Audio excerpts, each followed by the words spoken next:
Stephen, we've talked about the market, we've talked about investment risk. What I wanted to sort of close off is to talk about the house of multiple occupation market, which has been a trend, a strong growth trend with some of my magazine subscribers in the last 2, 3, 4 years, looking for stronger income returns. Yeah. What's your view on the HMO market? That's a great topic. I think it's very much an emerging sort of asset class. We've seen strong growth in HMOs, and I can understand the attraction to investors. Strong yields, good cash flow, although it comes with the caveat that wear and tear, maintenance and your costs are quite more material, and therefore your net yield, you need to be very cognizant of what that net yield really is. There is, I think, some valuation challenge around HMOs and how they're actually how are they valued. Do you value them on a yield basis, on the benefit of their cash flow? Do you value them on a cost basis, i.e. the manufacturing cost of building a HMO? What does it cost to acquire a property? What does it cost to convert it? And that's my value. Lots of local authorities do things differently. You have some Article 4 restrictions which would prevent you making and manufacturing more HMOs. So there's a lot of local factors that can have an influence. And I think lenders adopt this market, the valuation approach quite differently.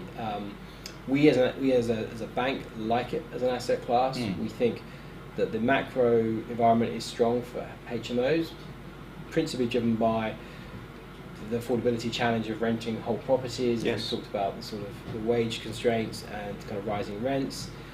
There are clearly different tenant profiles for HMOs. You have the professional tenant, and the accommodation has to be appropriate for a professional.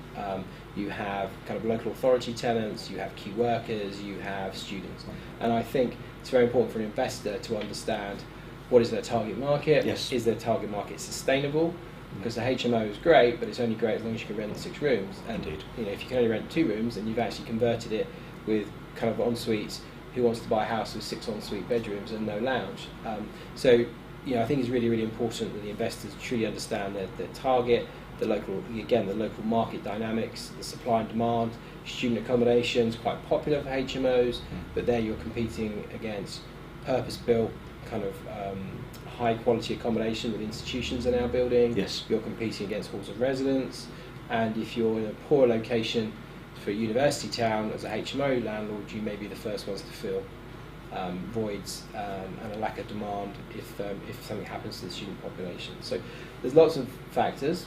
I think it's an interesting asset class. It's an asset class we're keen to support for the right landlord who understands what it takes to manage a HMO, and that also understands the local market dynamic very well, and where there is a provable, sustainable demand for house sharing.